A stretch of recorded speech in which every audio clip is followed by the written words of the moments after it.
¿Qué tal, amigos? Bueno, pues bienvenidos a esta segunda parte del video Métodos de evaluación de activos ambientales. Y bueno, en la primera parte vimos el método de costo de viaje y el método de valoración contingente, mencionamos autores, aplicación, un poco sobre las variables. Ahora nos vamos a ir sobre el proceso analítico jerárquico. De este vamos a hacer un video, el número 4, a detalle, viendo aplicaciones. En este caso vamos a mencionar el método únicamente aplicado a los recursos naturales. En un video posterior van a poder ver el método aplicado a selección de candidatos, a un automóvil explicado. En este caso, y futbolistas. En este caso el método lo vamos a aplicar a los activos ambientales. Entonces, bueno, el método lo publica el investigador Thomas Sati en 1980 en Estados Unidos. Él vive en la ciudad de Pittsburgh.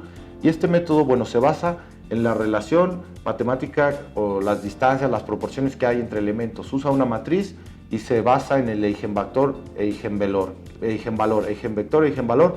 Una matriz se itera a sí misma varias veces.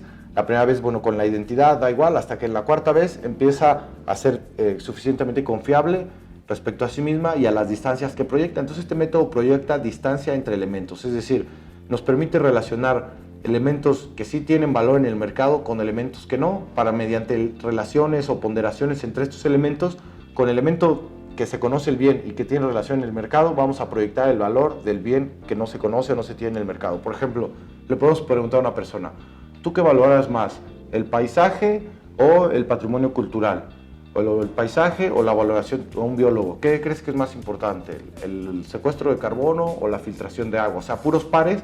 Entonces nosotros nunca vamos a encontrar en el mercado filtración de carbono como tal, sugestión de carbono, filtración de agua, pero sí podemos encontrar en el mercado que la tierra vale tanto y la gente piensa que el medio ambiente vale 10 veces más que la tierra, ¿no? A grandes rasgos, o sea, establece relaciones cuantitativas entre elementos que aparentemente no las tienen para posteriormente, a través de un elemento que sí tiene un pivote, que sí tiene denominador en el mercado, proyectar los demás. Así como en los juegos de mesa que tienes que usar estrategia y el adivina quién, por ejemplo, empezar a preguntar características de los otros elementos para decir cuál es.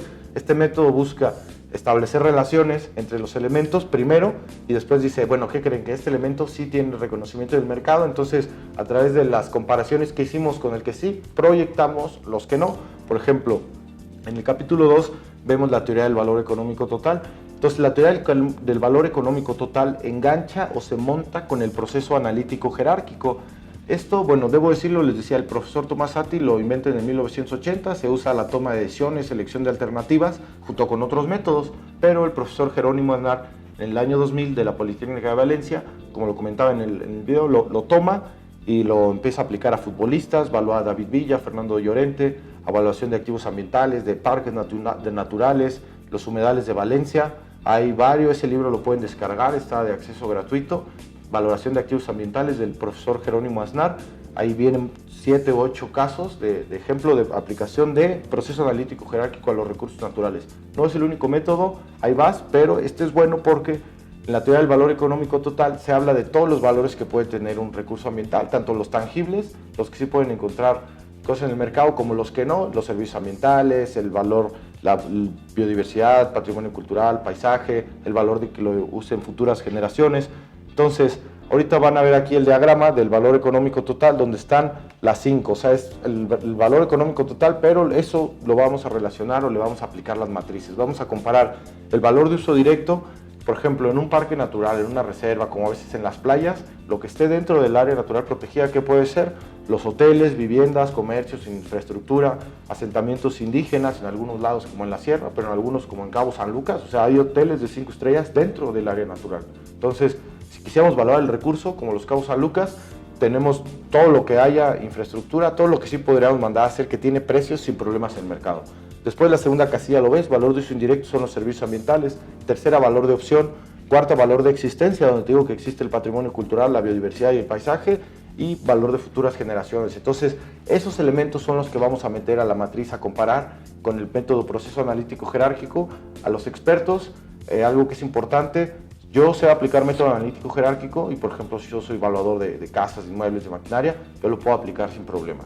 Pero yo quiero hacer el evalúo de un parque nacional, yo no soy biólogo, yo no voy a entender cómo funciona el ecosistema, no quiere decir que no lo haga. Voy y le pregunto, estas preguntas no las voy a contestar yo voy a ir a preguntarle a un biólogo y no a uno. Probablemente si es un área natural protegida, al funcionario de gobierno que la administra. Luego a los jardineros, a la gente que le dé mantenimiento si hay plantas, así, etcétera, a los turistas, a todas las posturas que estén involucradas sobre ese parque, a un ingeniero forestal, a toda la gente que pueda opinar. Es importante su postura para, entre todas las posturas, matematizar un criterio. Eso es lo que nos ofrece el proceso analítico jerárquico. Hay una extensión de que es la programación por metas. Más adelante haremos un video, pero este método es así la bonanza que tiene. Se usan proporciones de 1, 3, 5, 7 y 9 para establecer distancias o proporciones entre los elementos. Por ejemplo, aquí tengo un ejemplo, lo van a ver ahora en pantalla. Dice, proceso analítico jerárquico para la toma de decisiones en el manejo de recursos naturales. Y bueno, pues es un artículo científico, ahí les va a aparecer la imagen. Entonces, este método nos permite, esta estructura que vimos es muy sencilla. Yo podría ir bajando, poniendo en servicios ambientales, poniendo todos los servicios, fijación de carbono, de filtración de agua al suelo, regulación de clima, control de erosión, todos los beneficios que dé, y puedo ir haciendo el diagrama tan complejo como yo quiero. O sea, aquí les mostré uno de un nivel, pero puedo tener 3, 4 o 5. Como un ejemplo, el artículo de Lucía Prat sobre la valoración del paisaje de un humedal en Valencia. Ese es un diagrama complejo, como de unos 8 niveles. Lo pueden buscar, está en video del doctor Aznar, en el material de multimedia de la Politécnica de Valencia, o en el libro que les comentaba, ahí viene. Entonces, bueno amigos, ahora veremos el método llamado costo de reposición o costo de sustitución. Y bueno, este método, o sea, pues desde la palabra nos damos una idea, ¿no? En la evaluación tradicional de mercado sabemos que está el enfoque de mercado, el enfoque físico, que se basa en el principio de sustitución, que es A más B más C, que sería terreno más construcción más mejoras. Entonces, así como en el sector inmobiliario se aplica el principio de sustitución, aquí lo aplicamos de la manera en que cuánto costaría reparar o regresar el daño que se causó, ¿no? Para mitigarlo. Por ejemplo, aquí les voy a leer un párrafo. Dice, sistema muy utilizado por la administración forestal para valorar daños en ecosistemas naturales con el fin de cobrar indemnizaciones correspondientes a los infractores de determinadas normativas, independientemente de la sanción que se puedan ganar. O sea, una parte es cobrarles lo que se requiere para reparar esos daños. Entonces, se cuantifica el valor de un recurso natural en función del costo que habría que desembolsar para lograr la situación óptima o la anterior al daño producido. Esto nos dice el autor Garders en 1997. Entonces, un ejemplo típico de esto es, si ustedes por ejemplo, toman algún curso en el gobierno federal. Yo, por ejemplo, lo tomé en el Colegio de Evaluadores de Nuevo León, afiliado a FECOBAL, por el Instituto Nacional de Administración de Avalúos y Bienes Nacionales, es decir, el INDABIN, y era evaluación de pasivos ambientales. Entonces, ese método este curso está enfocado en este método, está basado, porque aquí les voy a leer un ejemplo. Una empresa que ha operado un tanque de diésel que alimenta un generador de emergencia a través de tubería subterránea podría llevar años dañando y nadie se habría percatado de una fuga que habría llevado en la contaminación del suelo por diésel. Esta empresa tendría que investigar la extensión de la contaminación y restaurar el suelo a sus condiciones originales o hasta una concentración de diésel preestablecida en nuestra normatividad. El costo que la compañía tendría que asumir para realizar este proyecto dependería en gran medida de la severidad de la fuga y el tiempo que haya tardado. Entonces, aquí está el ejemplo, ¿no? Una empresa tuvo una fuga subterránea por muchos años, se detecta ahora, pues hay que dimensionar cuál es la extensión del daño, la profundidad, la concentración del diésel, cuánto permite la norma para buscar regresarlo, pues si no se puede al nivel original o en cero, por lo menos a un nivel que esté abajo de lo prohibido para que sea legal, ¿no? Para que quede dentro de la norma. Entonces esa empresa tendrá que hacer estudios de suelo, las medidas de mitigación, cómo se trata el suelo, qué sustancias hay que adicionar, o sea, entonces así se evaluaría este pasivo en el método de reposición o sustitución. Además de este ejemplo del diésel, también les platico de un artículo científico, viene en uno de los libros de Aznar, es el humedal de Martevo en Suecia. Este humedal sufrió un daño por un daño industrial, un derrame, un accidente. Entonces lo que hay que hacer es enlistar la lista de los bienes que se perdieron a partir de ese impacto. Por ejemplo, era pérdida de agua potable, porque se contaminó antes, el humedal la filtraba de manera natural. Ahora hay que llevar pipas a la pequeña población de agua y entonces hay que sacar un gasto anualizado de agua en pipas, ¿no? Luego, se perdió la pesca natural, había pesca deportiva de salmón, pero pues por producto del derrame se murieron. Entonces ahora en otros estanques o manchas de agua que hay por ahí, hay que llevar salmón de manera artificial para poder practicar la pesca deportiva. Y así se van enlistando los 8 o 9 servicios que se perdieron y por los cuales hay que pagar. Y bueno, obviamente la biodiversidad, ese se pierde, ese no se puede reponer. Y con eso cerramos el método de costo de reposición o sustitución. Como les decía, se usa mucho en la industria. Ahora nos vamos al método de análisis costo-beneficio. Este método, bueno, no es como tal un método de la valoración de los activos ambientales, más bien es un método de la valoración de la economía clásica y en particular de los proyectos de inversión pública. Tiene su origen en 1984. El autor Dupuit consolidó el método para los proyectos públicos. Como les decía, bueno, se estiman los beneficios y los costos, ¿no? ¿Y qué es lo que va a pasar? Por ejemplo, si los costos exceden por mucho, me regreso. Un ejemplo del costo-beneficio. Se quiere hacer un proyecto público. O sea, hay que determinar cuánto va a costar, obviamente, ¿no? Lo que sí hay que desembolsar. Y cuál va a ser el beneficio. Si el beneficio excede por mucho a los costos, pues es viable el proyecto por renta social, no va a ayudar a mucha gente.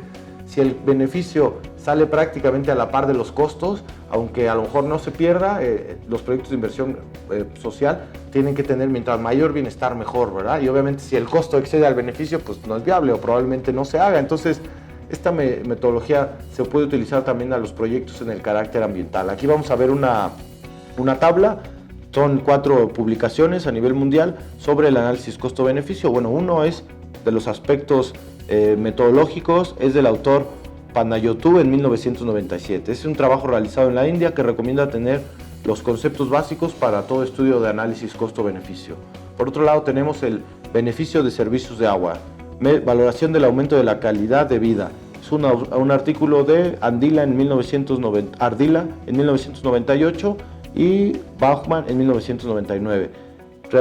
Estudio realizado en Brasil por el Banco Interamericano de Desarrollo sobre la valoración en las mejoras de la calidad de agua en el río Tietê. O sea, esta mejora era el proyecto, entonces obviamente se determinó el costo y el beneficio. En el autor anterior, el de la India, Panayotú, nos dice son todas las recomendaciones que hay que seguir para hacer un análisis de costo-beneficio. Después tenemos, por ejemplo, creación de nuevas áreas forestales. Es un cambio de uso de suelo, es un artículo del autor Munz en el 2002. Estudio comparativo de la rentabilidad de 10.000 hectáreas de tierra de suelo agrícola en Bélgica con proyecto forestal que incluía servicios ambientales. 5.815 euros por hectárea al año y 1.099 euros por hectárea al año. Son las diferencias. O sea que se valora el beneficio de cambiar una porción de tierra de vocación agrícola a vocación forestal. A la vocación agrícola pues obviamente se le puede sacar la rentabilidad económica, pero a la vocación forestal se le pueden mejorar otras cosas como la creación el bienestar que provoca en la sociedad la creación de nuevas áreas forestales protegidas, ¿no? Ese sería el costo-beneficio. Costo se pierde en la agricultura, beneficio se le da a toda la población un área forestal. Y el último, conservación de humedales. Conservación y uso de un recurso. Es del autor Bos and van der Berg, que seguramente es holandés. Estudiaron la conservación y uso de suelo en función de los servicios que proporcionaba un ecosistema en Holanda. Las tasas de descuento aplicadas son de 13%, menos de 10 años, más de 13%. También hay una parte de la economía que los activos les pone vida útil, los puede clasificar con tasas. Si en la tasa de mercado, por ejemplo, una vivienda va de 6 al 12%, en los activos ambientales va de 0 a 4%. Por ejemplo, en España, el autor Aznar, y también en Sudamérica, Ronnie González, que probablemente lo han visto en los congresos internacionales de la UPAP, la Unión Panamericana de Evaluación, en una ponencia por allá del 2012-13 que dirigió Aznar, viene y usan la tasa de descuento 3.19 para activos medioambientales. Entonces, la tasa de descuento, aquí por ejemplo la ponen a más de 13, menos de 13, se hace un poco alta, pero bueno, hay diferentes clasificaciones.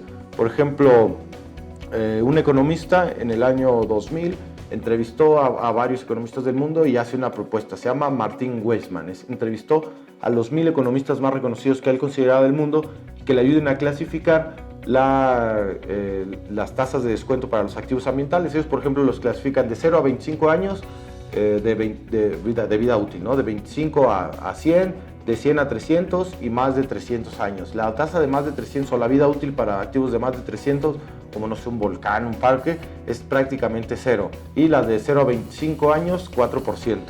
Entonces, bueno, ese es un ejemplo del método, comentando un poco sobre el análisis costo-beneficio. Ahora vamos a pasar al método de los precios hedónicos. Este método fue desarrollado por Lancaster en el año 1966, quien delineó las bases del mismo. Su postura se basa en que la utilidad de un bien para un individuo está relacionada con sus atributos. Lo mismo aplica para los atributos ambientales. Por ejemplo, este método se puede aplicar a la valoración de viviendas en el sentido que las características o los beneficios determinan el precio. Sí hay las variables tradicionales para una vivienda, que la ubicación, que los metros del terreno, los metros de la casa, el tipo de acabados, que son como las obvias, ¿no?, que estudia la variación, pero si quisiéramos ponerle factores o precios hedónicos, características a una vivienda, podríamos hablar sobre el tráfico, el paisaje. Por ejemplo, en mi ciudad hay una planta de tratamiento en uno de los municipios que forman la zona metropolitana, y las casas que hicieron en características todo en el mercado estaban proyectadas para 1,5 millones de pesos, pero como le da muy feo por la planta de agua, pues no lo compraban. Entonces, ¿qué hicieron? Le bajaron 10%. De 1.500.000 las bajaron a 1.350.000. Y si hay gente que acepta decir, bueno, me va a oler feo, pero me lo vas a rebajar en el precio, quiere decir que en base a un atributo negativo se ve en el precio y se empezaron a vender. Lo sé porque un amigo vive ahí y según la promesa es que la planta va a dejar de oler así, etcétera, pero por lo pronto él compró una casa que por atributos de mercado inmobiliario, metros cuadrados, acabados, tamaño de terreno, etcétera, en otro lado sí cuesta 1,5 millones de pesos. Pero en ese lugar, con la característica negativa del olor, vale 10% menos, pero lo mismo podría ser, por ejemplo, las que están cerca de terminales intermodales. Las terminales intermodales, recordemos, son las que mezclan dos medios de transporte o dos modos de transporte. Entonces, por ejemplo, puede ser donde cambian los contenedores del tren arriba de un camión o de un tráiler, ¿no?, o del tren al barco, o sea, donde se relacionan dos. Generalmente hay vibraciones en las que están en las ciudades, las terminales, las aduanas, donde pasa el tren, etcétera. Hay vibración por las máquinas, a veces vandalismo por los migrantes. Entonces, eso se ve reflejado en el precio, en el valor de las viviendas, ¿no? Y no son los atributos que mides. Entonces, asimismo, este método se puede aplicar a las variables comerciales, como valoración, adivina qué, del paisaje. Hay un artículo. Bueno, ahorita les platico, vamos a leer algunos ejemplos. Aquí ahora vas a ver la siguiente tabla. Igual, está hecha en el mismo formato que el anterior. Artículo o el objeto dice elección correcta de las variables. La referencia, el autor es Tauchen, Andreyen White, y definen las variables que según ellos, si son mal seleccionadas, pueden originar un incremento en el valor del término del error. O sea, esto es referido a los precios hedónicos. Luego, relación de la calidad del agua. Kirchner and Moore en el 89, que bueno, son citados por otro autor que es Garon and Willis. Dice, estudio realizado en la Bahía de San Francisco, se observaron variaciones alrededor de $6,500, lo que equivale a un 20% del valor. O sea, ve, la calidad del agua en una colonia que está mal puede afectar hasta un 20% del valor de una vivienda, ¿sí? Es lo que ellos encontraron. Valoración de la cobertura arbórea. Un artículo de Anderson and Cordell en el 88, citados por Garrod and Willis, realizaron un estudio en 844 residencias familiares en Athens, Georgia, e indicaron el valor del paisaje con árboles se encontraba entre un 3.5 y 4.5 por encima del precio de venta de las viviendas. O sea que, bueno, ahorita vamos a ver otro artículo, pero aquí se habla de que una vivienda así normal, en condiciones de mercado inmobiliario, si tiene paisaje como una mejora, se puede subir hasta un 3.5 a un 4.5 el valor. Luego, la que sigue. Efecto del ruido en el valor de las viviendas. Nelson en el 80, también citado por Garrod and Willis. De este estudio se realizó en las ciudades de Cleveland y San Diego. Una vivienda con valor de $800,000 llega a valer $64,000 si está localizada en zonas ruidosas. O sea que la variable ruido afecta un 20%. La propiedad de $80,000, pues supongamos, vamos a hacer un ejemplo que fuera en pesos, $800,000, aunque no es el cambio así paridad, nada más para ejemplo, una vivienda de $800,000 en alguna zona popular de tu ciudad. Si está en una zona ruidosa puede bajar a $640,000, o sea el 20%, 8 por 8, 64. Si es en dólares sería 80,000 por 8, $64,000. Y presencia cercana a espacios verdes de Trivan and Maintenance. Dice, en Salo, Helsinki, Finlandia, se estudiaron 590 transacciones de casas ubicadas en la zona boscosa. El valor de la vista del bosque es 4.9% del valor de la vivienda como excedente. Entonces, si te fijas, los otros autores decían 3,5, 4,5, él habla de 5, si vale $800,000, el 5%, 840. Le podría subir $40,000 si le das ese atributo al consumidor final, el paisaje. Entonces, aquí vemos cómo los atributos, los precios hedónicos se pueden relacionar a las variables o al precio en el caso de la vivienda y en este caso para valorar los servicios ambientales. Y bueno, este es el final de la parte 2 de este episodio llamado Métodos de Evaluación de Activos Ambientales. Nos vemos en la tercera y última parte. Muchas gracias.